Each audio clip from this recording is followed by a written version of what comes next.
မိဘမေတ္တာဆိုတာအတိုင်းတာမရှိဘူးလို့ကျွန်တော်တို့အမြဲကြားဘူးကြပါတယ်ဒါပေမဲ့သားသမီးတွေရဲ့မိဘပေါ်ထားတဲ့မေတ္တာကရောဘယ်လိုနေမလဲဒီနေ့ဇလန်းလေးမှာတော့မိခင်အိုကြီးတယောက်ကသူမရဲ့သားသမီးတွေကိုအကဲဆန်းဖို့ဆုံးဖြတ်လိုက်တဲ့အခါမြင်တွေ့ရမယ့်ရင်နာစရာကြည်နူးစရာဖြစ်ပျက်လေးတွေကိုတင်ဆက်ပေးသွားမှာပါ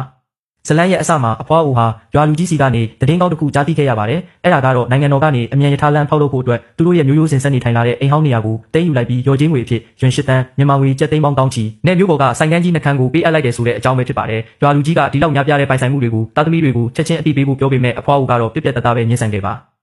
သူမရဲ့ရည်ရွယ်ချက်ကရှင်းပါတယ်သူမစီမှာငွေတွေအများကြီးရှိနေတာကိုလှုပ်ဝက်ထားပြီးအကျွေးတွေတင်နေတဲ့ဒုက္ခတွေတယောက်ဟန်ဆောင်ကသားသမီးတွေရဲ့စိတ်ထားအမှန်ကိုစမ်းသပ်ဖို့ပဲဖြစ်ပါတယ်မိုးတွေတဲထန်စွာရွာသွန်းနေတဲ့ညတည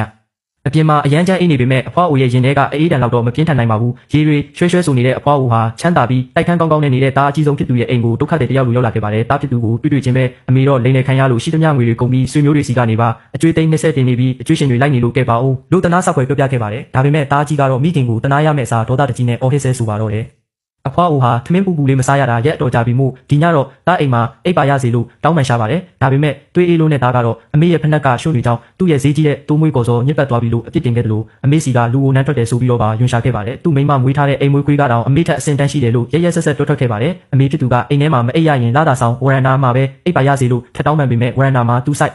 ထားတဲ့ဈေးကြီးတဲ့တစ်ခေါ်ပန်းတွေရှိတယ်အမေစီကအနံ့တွေကြောင့်ပန်းတွေတေကုန်လိမ့်မယ်ဆိုပြီးညှင်းပယ်ခဲ့ပါတယ်နောက်ဆုံးမှာတော့တားဖြစ်သူကမိခင်ကိုမိုးဘိုးလောက်တာရှိတဲ့ငါးရွန်တန်ငွေဆက်ကူလေးတစ်ရွက်ကိုပြပေးပြီးမိုးတဲတဲ့ကိုမောင်းထုတ်ကတကားကိုစောင့်ပိတ်သွားပါတော့တယ်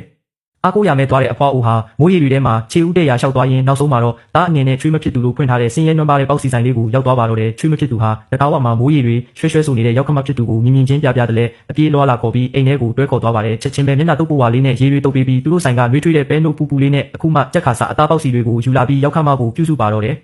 အဖွားအိုကသူမအကျွေးတွေတင်နေကြောင်းနဲ့တားကြီးကနှင်ထုတ်လိုက်ကြောင်းငိုယိုပြီးပြောပြတဲ့အခါမှာတော့ချွေးမဖြစ်သူရဲ့တုတ်ပြန်မှုကကြည့်ရှုသူတိုင်းရဲ့ရင်ကိုနှွေးထွေးသွားစေခဲ့ပါတယ်ချွေးမဖြစ်သူကအမေဘာမှစိတ်မပူနဲ့ပတ်စံဆိုတာရှာလို့ရပါတယ်ကျမတို့မှာစားစရာတလို့ရှိရင်တော့အမေကိုလမ်းဘေးမှာအငတ်မထားပါဘူးလို့နှက်သိမ့်ပေးခဲ့ပါတယ်ဒါတင်မကသေးပဲသူတို့ဈေးကွက်လိုညစ်တဲ့အထိအေးအေးတက်ခံမနဲ့ဆော့ဆော့ထားပြီးပေါက်စီရောင်းလို့စုဆောင်းထားတဲ့တန်မူလေးတွေကငွေ3000ကိုထုတ်လာခဲ့ပါတယ်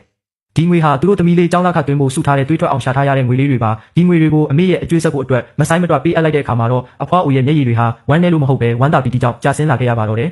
ဒီအချိန်မှာပဲအဖွားအိုကတားအကြီးကိုအကျွေးရှင်တွေလာနေတယ်ဆိုပြီးအကြောင်းပြကဆိုင်ကိုခေါ်လိုက်ပါတယ်တားအကြီးရောက်လာတဲ့အချိန်မှာပဲရွာလူကြီးကလည်းရောက်လာပြီးရော်ချင်းငွေရွှန်၈တန်းနဲ့ဆိုင်ကန်းနှခမ်းချောင်းကိုတရားဝင်ကြေညာလိုက်ပါတယ်ဒီသတင်းကိုကြားလိုက်ရတဲ့တားအကြီးရဲ့မျက်နှာဟာချက်ချင်းပဲပြောင်းလဲသွားပြီးသူလည်းတားရင်မှုတဝက်ရပိုင်ခွင့်ရှိတယ်ဆိုပြီးလောဘကြီးတောင်းဆိုပါတော့တယ်ဒါပေမဲ့အဖွားအိုကတော့ပြတ်သားခဲ့ပါတယ်ငါရွန်တန်လေးပြပေးပြီးအမေရင်းကိုခွေးတစ်ကောင်လောက်တောင်တန်ဖိုးမထားပဲမိုးလဲလေလဲမောင်းထုတ်ခဲ့တဲ့တားကြီးကိုကျေးဇူးတန်းတဲ့သူလို့တတ်မှတ်ပြီးတပြားမှမပေးခဲ့ပါဘူးသူမရဲ့ပိုင်ဆိုင်မှု၈တန်းလုံးနဲ့ဆိုင်ကန်းတွေကိုသူမဒုက္ခရောက်ချိန်မှာအစွမ်းကုန်ကာကွယ်စောင့်ရှောက်ပေးခဲ့တဲ့အငယ်မလေးလိုဇနီးမောင်နှံကိုပဲအကုန်လွှဲပြောင်းပေးအပ်လိုက်ပါတော့တယ်ဒီဇလန်လေးကနေတဆင့်ကျွန်တော်တို့ဗာတင်ကန်းစာရလိုက်လဲငွေကြေးဆိုတာလူတစ်ယောက်ရဲ့စိတ်ရင်းအမှန်ကို